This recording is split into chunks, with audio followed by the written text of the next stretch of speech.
Cameroon, Bandung, Africa, Bandung, to the world, Bandung. Je suis l'homme le plus noir de la terre. L'homme qui est là pour déconstruire les mensonges qui viennent de l'Occident. L'homme qui est là pour diluer les narratifs. Nous faisons ça avec brio, les amis, grâce à vous aussi. Parce qu'il y a beaucoup d'amis qui m'envoient certaines informations. C'est comme ça que ça fonctionne. Nous vérifions ces informations-là. Nous traitons bien ces informations avant de divulguer ces informations. Et on substantie généralement tout ce que nous disons sur notre plateforme. Jacques Chirac, l'ancien président français, que je considère et beaucoup d'autres Africains devraient considérer comme un criminel, du point de vue de l'Africain que nous sommes, avait bien dit qu'il est temps à ce que la France donne à l'Afrique la moitié de ce que la France a pris. Parce que sinon, ça va mal se tourner. Et les élites corrompues en France pensaient qu'il disait ça parce qu'il était déjà vieux, business as usual. Un noir n'est jamais capable de réfléchir de lui-même. Un noir n'est jamais capable de penser sa liberté. Un noir ne peut pas être capable de penser son indépendance totale parce que quoi? On a les médias vraiment qui ont pignon sur rue en Afrique. On continue de les manipuler. On a les églises, la religion qu'on a exportée en Afrique. Et ça continue de faire son travail à expliquer au peuple noir d'Afrique qu'il faut être pauvre pour aller au ciel. Et ils vont toujours croire à ces mensonges-là. On a des politiciens qu'on a déjà spoliés, on a monnayés. Et on a des gouvernements de fantôches partout en Afrique, ou le gouvernement fantoche, désolé les amis, des gouvernements fantoches partout en Afrique. Donc, on n'a pas à se casser la tête parce que ces gens-là, on les contrôle déjà. Emmanuel Macron et le criminel de Nicolas Sarkozy et France Cutter ont pensé aussi cela. La France est puissante. La France vraiment va continuer à sévir, à piller, à spolier l'Afrique. On va continuer à manipuler. Sarkozy était même arrivé au Tchad pour libérer les bandits, les voleurs des enfants. H de Zoé. Il est venu, il a créé un mouvement de panique, coup d'État et tout ça là, où les bandits ont tiré jusqu'à la présidence de la République. Idriss Déby était obligé de lâcher des bandits, des voleurs, de voyous de H de Zoé. Voilà. Sarkozy a même imposé Alassane Dramatique Ouattara avec les armes, avec M. Choi des Nations Unies, un criminel qui vient de la Corée du Sud. Ça, c'est l'histoire de l'Afrique. Mais pendant ce temps, les Africains étaient en train de bouillonner. Le changement, ça veut dire que la colère montait. Et cette colère qui montait, la France ne voyait pas cela.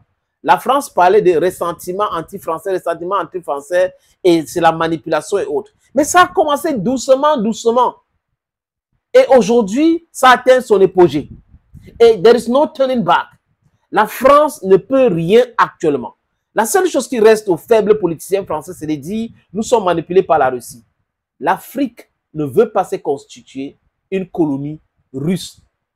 L'Afrique traite avec la Russie parce que la Russie respecte l'Afrique. L'Afrique veut des partenaires qui le respectent. Pas les partenaires qui veulent utiliser le Fonds monétaire international pour dévoiler une monnaie criminelle imposée par la France. Et vous avez des gens comme Paul Biya qui parlent de décoloniser des mentalités qui restent toujours dans cette zone de France CFA. Vous avez des gens qui prétendent aimer leur pays comme Alassane Dramane Ouattara, alors qu'on est là dans la communication économique. C'est-à-dire qu'il faut passer des messages. La croissance à 2 chiffres. De façon palatable. We cannot see it. Les amis, cette France aujourd'hui a un déficit de 5,5%. Quand on vous parle de déficit de 5,5%, c'est un pays qui est pratiquement en banqueroute. La France donc commence à brader sa patrimoine. Oui, vous avez bien entendu. La France brade sa patrimoine. Les amis, vous voulez voir la preuve, n'est-ce pas? Let's watch. Vous savez, notre déficit atteint 5,5%. Et ce matin, Bercy a annoncé une bonne nouvelle. L'État a vendu une partie de son patrimoine immobilier, 645 biens qui ont rapporté 280 millions d'euros. Christophe Abel, Julien Garel et Guillaume Aguerre. Un site de 4 hectares avec 3 villas d'époque sur la Côte d'Azur, vue mer, vendu 9 millions d'euros. Cet ancien centre de vacances, à l'abandon, appartenait à l'État. L'heureux propriétaire de ce site remarquable n'est autre que la ville de Saint-Raphaël. Il n'y a plus de possibilité aujourd'hui d'avoir ce type d'acquisition. Ce sont des villas qui ont des prix extrêmement importants. Donc c'était vraiment une opportunité tout à fait exceptionnelle à un prix qui reste quand même extrêmement raisonnable. Le parc, autrefois réservé aux agents de l'administration, va être ouvert au public. La mairie va créer une école de formation et un musée dédié à l'histoire des Miss France. Vous pensez que c'est fini? Que non, ce n'est pas fini. Ce n'est pas fini. Appelez aux voisins, on rit ensemble. On regarde encore. Centre de vacances, bâtiments administratifs. L'État a vendu l'année dernière 645 biens pour une valeur de 280 millions d'euros.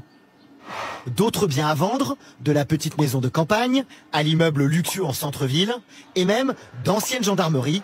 Plus de 190 000 bâtiments estimés à près de 5 milliards d'euros. Pour le gouvernement, tout est bon pour faire des économies. Il souhaite aussi réduire la surface moyenne des bureaux de ses administrés pour passer de 24,76 mètres carrés à 16 mètres carrés.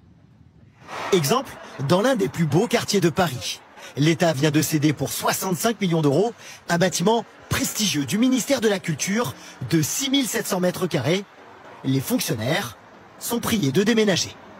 Ça vient de la chaîne qui appartient à un oligarque français. C'est l'oligarque français qui a cette chaîne-là. Donc, c'est par gauche le gouvernement. Voilà l'information qui est claire là maintenant, les amis. Déficit de 5,5%. La France qui brade sa patrimoine et ils ont vendu ce qu'ils ont déjà bradé là, les amis, à l'auteur de 280 millions d'euros. La France cherche l'argent. Si tout était simple en Afrique comme avant, imaginez les amis, un seul instant. Imaginez un seul instant. Mais c'est compliqué chez nous aujourd'hui. Le vol de la matière première, c'est compliqué. Le pillage, c'est compliqué. C'est vrai qu'il y a des pays comme le Cameroun, comme le Congo-Brazzaville, ils utilisent le Rwanda pour continuer à piller la RDC. Mais c'est un peu difficile. C'est un peu difficile parce que les Africains ne sont plus comme hier. Donc, les gars disent stop à la manipulation, stop à la spoliation. C'est difficile. Donc, cette France-là a besoin d'argent et tout ça là, elle est lâchée partout. Les Américains ont compris, pour affaiblir la France, c'est simple. Et qui avait dit? Poutine avait dit qu'il n'a pas besoin de faire la guerre contre la France. C'est de pousser le peuple africain d'acquérir leur véritable indépendance qui va affaiblir automatiquement la France. Et c'est un fait aujourd'hui. C'est clair. La France brade tout parce que la France n'a rien et que la France a besoin d'argent et que la France ne peut plus continuer à piller l'Afrique comme avant. La France va rentrer à la 40e position des pays les plus riches au monde. Bientôt, les filles, les femmes, les enfants de la France vont venir en Afrique chercher du travail et on va les imposer la polygamie et on va les imposer nos valeurs. C'est de ça qu'il est question. Thank you, friends, for watching. And bye-bye for now. Cameroon, Bandung, Africa, Bandung, to the world, Bandung.